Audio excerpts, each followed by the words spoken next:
지금부터 할 얘기는 객체 지향을 배웠는데 막상 코딩을 하려고 할 때 이거를 어떻게 써먹는지에 대해서 좀 고민이신 분들이 계시면 볼만한 내용이고요.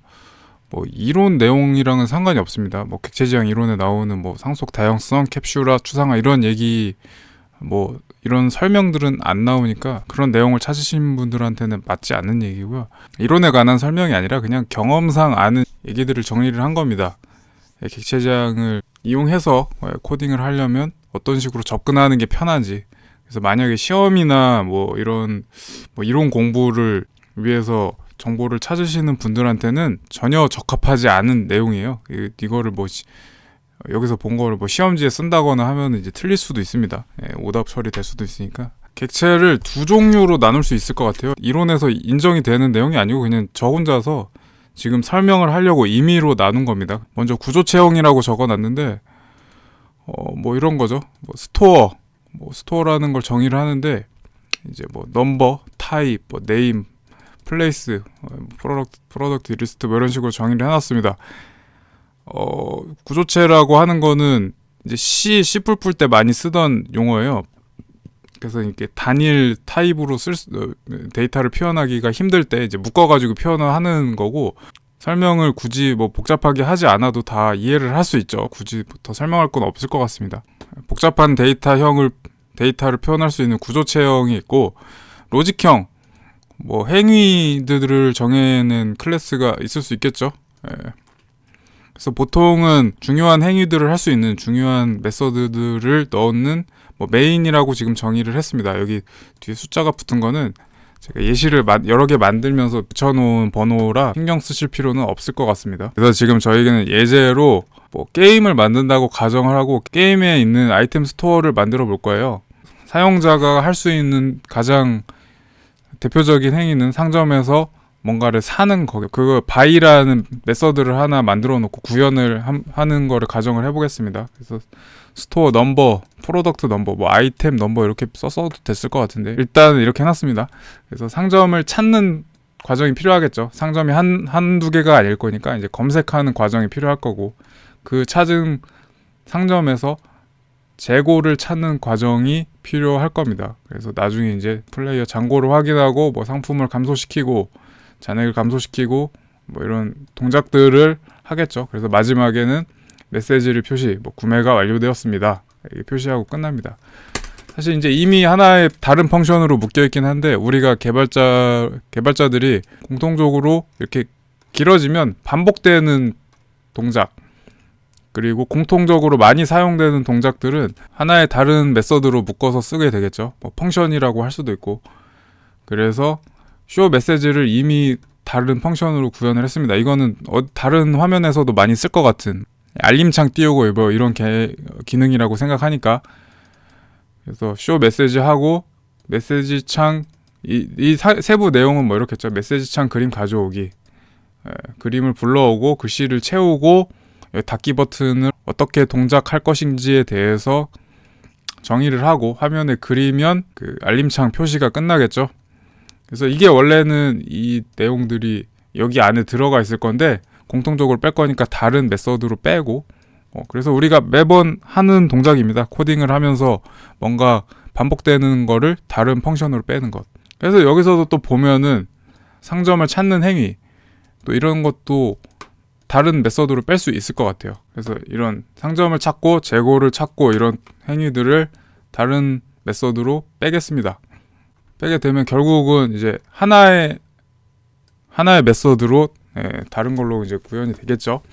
그래가지고 아마 클린 코드나 뭐 이런 책들을 보면은 메서드 또는 펑션은 하나의 기능만 정의되라고 뭐 설명이 되어 있는 걸로 알고 있어요. 제가 뭐 그 책을 보진 않았는데, 그리고 저도 되게 이제 다른 후배분들이 오시면은 이런 식으로 하라고 말씀을 많이 드리거든요. 반복되는 기능들을 매번 이렇게 코드로 나열을 해놓지 말고 하나로 따로 빼가지고 최상위에 있는 펑션을 봤을 때는 이렇게 목차처럼 어떤 동작이 이루어지는지 보일 수 있게끔 해달라고 이제 요청을 많이 드립니다. 그럼에도 불구하고 이제 나열을 해놓는 분들이 많죠. 완벽하게 구현된 상태 아니지만 뭐 이런 식으로 상점을 찾고 재고가 있는지 확인하고 상품을 감소시키고 뭐 이런 동작들이 있습니다.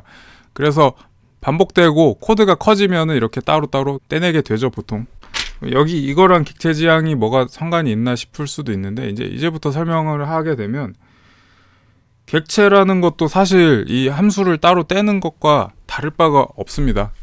그러니까 뭐 거창하게 뭐 객체란 무엇이냐, 뭐 실세계에 대한 반영이다, 뭐 이런 식으로 많이 설명을 하고 하는데, 사실 그런 비유들이 뭐 그런 말도 있죠. 객체란 세상에 대한 비유다, 뭐 이런 뭐 말도 있던데, 저는 그런 말을 좀 오히려 혼선만 주는 것 같아요. 그래서 제가 생각하기에는 객체란 것은 그냥 따로 하나의 모듈을 만드는 겁니다. 하나의 부품을 하나 더 만드는 거고, 부품을 만드는 이유는 그 전에 쓰던 부품이 너무 커졌을 때 부품을 쪼개서 만드는 것 뿐이라고 생각하거든요. 그래서 지금 우리 메서드를 하나에 묶여있던 거를 메서드를 뺐듯이, 근데 이런 게 이제 반복이 되면은 다른 객체로 하나 빼게 되는 거죠. 오히려 이런 방법이 더 맞는 것 같아요. 근데 뭔가 그 객체 지향의 철학을 이해해서 객체를 정의하려고 하면, 사실 예전에도 그랬지만 지금도 별로 뭔 소리인지 하나도 모르겠거든요. 저는 계속 구현을 해보겠습니다. 메인에서 우리는 by라는 메서드를 구현을 했어요. 근데 by라는 메서드 안에 보면은 이렇게 또 다른 메서드들을 호출을 하죠. 잔고를 확인하는 걸 이제 다른 메서드로 뺀다고 생각을 해보면, 우리가 책 밸런스라는 거를 만든다고 생각해 볼게요. 책 밸런스를 구현을 하려면은, 뭐 예를 들어서 우리가 이제 게임이 좀 더 잘 만들어져 가지고 온라인 게임이 됐다고 생각을 해보면, 잔액 같은 거를 온라인 접속을 통해서 잔액을 조회를 하고, 뭐 이런 기능이 있다고 생각을 해보면 이제 뭐 이렇게 되겠죠. 뭐 서버의 잔액을 확인하기 위해서 서버를 접속을 하고, 서버 잔액 API를 호출하고, 그리고 잔액을 상품과 뭐 비교를 하고, 이런 식으로 구현이 될 거예요. 이거를 하나로 뺐는데 하다 보니까 이런 내용들도 또 복잡해. 그럼 또 다른 메서드 호출을 하게 될 겁니다. 그래서 서버 접속을 하기 위해서 커넥트 서버, 뭐 책 밸런스 인 서버, 뭐 이런 식으로 해가지고 이런 동작들을 다시 또 구현을 합니다. 그러면은 메서드가 또 다른 메서드를 호출하고, 얘네가 또 다른 메서드를 호출하고, 로직형의 객체가 분리되는 시점은 이 시점입니다. 메서드가 메서드를 두세 번, 네 번 해서 뎁스가 너무 깊어지게 되면 복잡해져요. 그러면 그거를 개발자가 유지보수하면서 매번 추적해내기 힘들기 때문에 이 시점에서 분리를 할 필요를 느낍니다. 보통 이런 식으로 분리를 하겠죠. 우리 메인에서는 지금 게임에서 쓰이는 대부분의 중요한 메서드들을 정의를 하고 있어요. 뭐 플레이어를 만들고, 이동을 하고, 공격을 하고, 뭐 이런 것들을 정의를 해놨어요. 근데 여기서 기능이 여기 너무 많아지게 되면은 복잡해지니까 이제 분리를 하는 겁니다. 그래서 스토어 매니저라는 거를 분리를 해서 하나 더 만들었어요. 그래서 아까 봤던 뭐 바이라든지 뭐 셀, 뭐 쇼 스토어 프로덕트 리스트, 상품 목록을 보여주고, 뭐 이런 것들을 이제 스토어에 관련된 것들을 다 뺀 거예요. 스토어 매니저로. 그래서 스토어 매니저는 기존에 메인에 있던 것들을 분리해낸 것에 불과한데, 뭐 이런 식으로 빼는 게 좋습니다. 이런 방법도 있고, 다른 방법으로는 이런 행위들이 스토어를 대상으로 하고 뭐 스토어 중심으로 이루어지는 행위들이니까 스토어 객체에다가 이 행위들을 정의를 해줄 수가 있어요. 방법은 두 가지인 겁니다. 그래서 스토어 매니저라는 메인 기능의 행위로만 이루어진 메인 기능을 분리해 놓은 클래스가 있을 수도 있고, 스토어를 따로 원래 이제 이런 식으로 존재했겠죠. 구조체형으로 존재를 하다가 여기다가 행위를 옮겨줄 수도 있어요. 옮겨주게 되면 스토어가 이제 바이. 그러면 이제 제가 옮겨오면서 스토어 넘버가 들어갔는데, 스토어 넘버는 필요 없겠죠. 각 스토어가 가지는 바이라는 함수기 때문에 뭐 이런 거는 필요가 없어지겠죠. 스토어 넘버는 내 넘버를 쓰면 되니까. 디스 넘버를 쓰면 되죠. 그래서 제가 만약에 초창기에 객체 지향을 배웠을 때는 실세계의 모방, 실세계의 반영, 뭐 이런 말들로 객체 지향을 배웠기 때문에 이런 식으로 정의를 했을 거예요. 이 방법이 틀린 것도 아니고, 이 스토어 매니저로 해서 여러 가지 행위들에서 분리해내는 방법, 이 방법이 두 가지 방법이 있을 수 있는데, 이 것들이 틀린 건 아닙니다. 둘 다 틀린 건 아니지만 저는 경험상 제가 하다 보니까 스토어 매니저로 행위를 분리해내는 게 편할 것 같아요. 왜 그렇게 생각하냐면, 스토어는 순수하게 스토어에 대한 정보만 들어있었으면 좋겠는데, 이렇게 뭐 바이나 뭐 이런 것들을 넣으면 여기 아까 서버 접속하는 기능도 추가를 했잖아요.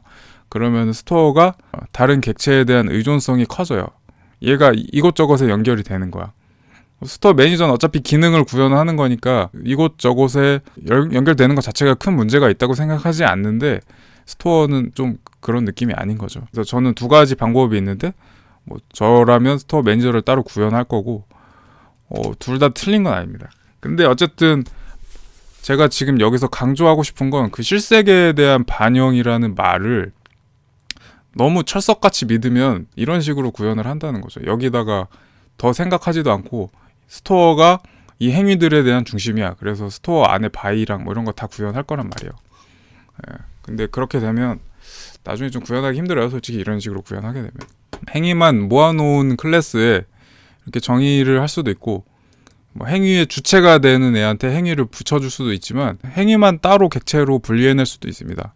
그래서 바이라는 클래스를 이렇게 하나 만들어 봤는데요. 이런 경우는 이제 스토어에서 바이라는 애가 있어요. 그러면 이 안에서 스토어 넘버라든지 프로덕트 넘버 이런 거는 공통적으로 계속 쓰이는 변수예요. 이거를 계속 받아가지고 파라메타로 넘겨주고 결과값을 다시 파라메타로 넘기고 이런 식의 호출이 일어나니까 얘네들은 이 바이라는 행위 안에서는 공통적으로 쓰이는 애들이기 때문에 그냥 얘를 기준으로 해서 이 바이라는 동작을 따로 클래스로 만들게 되면 이제 얘는 이제 공유하는 이 안에서는 바이 행위 안에서는 마치 글로벌 변수처럼 느껴지는 그런 애들이거든요. 그러니까 이 안에서는 이렇게 쓰이는 거죠. 그래서 너무 커지게 되면 행위를 따로 분리를 해낼 수도 있습니다. 메서드 하나로 구현하기 힘들게 되면 이런 식으로 구현을 하는 거죠. 그래서 방법은 사실 다양해요. 그래서 분리를 해내면 이런 기준들이 객체로 따로 분리되는 기준들로 볼 수 있습니다. 재차 말씀드리지만 뭐 이론에 정의된 건 아니고 제가 하다 보니 경험상 하다 보니 이렇게 되는 거고 이거를 지금 말씀드렸듯이 코드를 짜다 보면은 너무 커지네 하고 분리를 하고 있는데 이거를 그럼 미리 알 수 있는 방법은 있냐? 초보자 기준으로 말씀드리면 미리 알 수 있는 방법은 없어요. 그 미리 알 수 있다는 거는 이제 경험상 내가 이런 거를 만들 때 지금 이제 코드를 짜기 시작하지만 무엇을 짤지 훤히 들여다 보이는 정도의 수준의 경험이 쌓여가지고 이제 굳이 짜보지 않아도 아는 거죠. 이 정도 되면은 이거는 따로 분리를 해야겠다.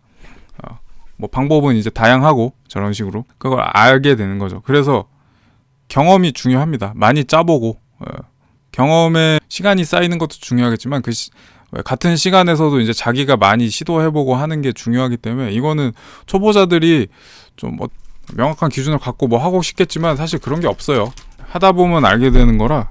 그리고 뭐 실세계 반영이라는 말을 이제 계속 오늘은 그거에 대해서 너무 빠져있지 말라고 얘기를 하고 있는 건데 뭐 여기에 대표적인 케이스로 지금 저희가 딱 생각했을 때 스토어라는 거를 분리해내고 있어요.